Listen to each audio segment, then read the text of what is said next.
नमस्कार भक्तों, आपका स्वागत है धार्मिक यादें चैनल पर।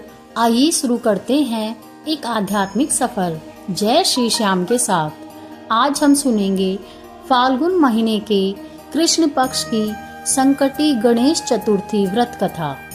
संकटी चतुर्थी का व्रत हर गणेश भक्तों के लिए विशेष माना जाता है।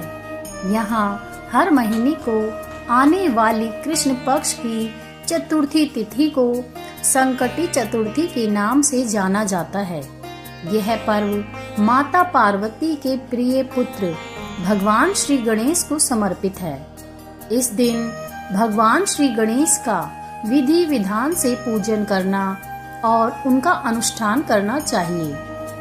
फाल्गुन महीने के कृष्ण पक्ष को आने वाली चतुर्थी को द्विज प्रिय संकटी चतुर्थी के नाम से भी जाना जाता है।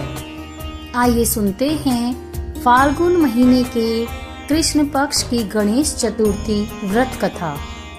एक समय की बात है, पूर्व काल में एक धर्मनिष्ठ राजा का राज था। वह राजा अत्यंत आदर्श और धर्मात्मा था। उनके राज्य में एक अत्यंत सज्जन और धर्मनिष्ठ ब्राह्मण हुआ करते थे, जिनका नाम था विष्णु शर्मा। विष्णु शर्मा का रहन सहन अत्यंत सामान्य था। उनके 7 पुत्र थे और सभी पुत्र अलग अलग रहा करते थे। विष्णु शर्मा जी गणेश जी के परम भक्त थे और सदैव भगवान गणेश की संकटी चतुर्थी का व्रत किया करते थे। परंतु अब वे वृद्ध अवस्था में पहुंच गए थे और उनसे गणेश चतुर्थी के व्रत का पालन करना कठिन हो रहा था। इसलिए वो चाहते थे कि मेरी बहुएं मेरी जगह इस व्रत को करें। एक दिन उन्होंने सभी पुत्रों को और बहुओं को अपने घर बुलाया और उन्होंने अपनी सभी बहुओं से यह व्रत करने की कामना व्यक्त की। विष्णु जी के कामना सुनकर सभी बहुओं ने साफ मना कर दिया।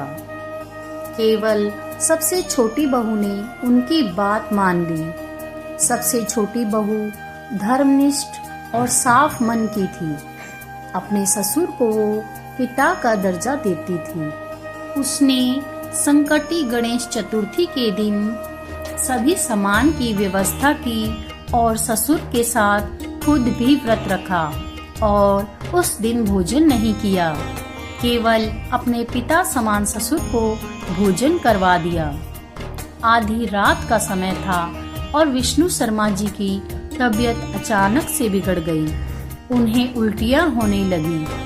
छोटी बहू ने अपना कर्तव्य निभाते हुए ससुर जी के कपड़े साफ किए और वह पूरी रात बिना कुछ खाए पिए ससुर जी की सेवा में लगी रही। व्रत के दौरान चंद्र उदय होने पर उसने स्नान किया और पूर्ण श्रद्धा भाव से श्री गणेश जी का पूजन और पाठ भी किया। उसने विधिवत पारण किया और इन कठिन परिस्थितियों में भी खुद का धैर्य नहीं खोया। श्री गणेश जी की पूजा और अपने पिता समान ससुर की सेवा पूर्ण श्रद्धा भाव से करती रही। छोटी बहू की इस निस्वार्थ सेवा और व्रत उपासना से भगवान श्री गणेश उस पर प्रसन्न हुए और ससुर और छोटी बहू दोनों पर अपनी कृपा की। अगले दिन ससुर जी का बिगड़ा हुआ स्वास्थ्य ठीक होने लगा और व्रत के पुण्य फल से छोटी बहू का घर धन धान्य से भर गया। छोटी बहू की स्थिति को देखकर अन्य बहू भी इस व्रत से प्रभावित हुई और उनको अपनी करनी पर पछतावा होने लगा। अब उन्होंने बिना विलंब किए अपने पिता समान ससुर जी के पैर छूकर उनसे क्षमा याचना की और उन्होंने भी फाल्गुन कृष्ण पक्ष की संकटी गणेश चतुर्थी का व्रत किया। इतना ही नहीं, उन्होंने अब से हर साल में आने वाली संकटी गणेश चतुर्थी करने का शुभ संकल्प लिया। भगवान श्री गणेश जी की असीम कृपा से सभी के स्वभाव में परिवर्तन आ गया और वह परिवार सुख शांति से रहने लगा। श्री भगवान गणेश आपकी सभी मनोकामना पूरी करें।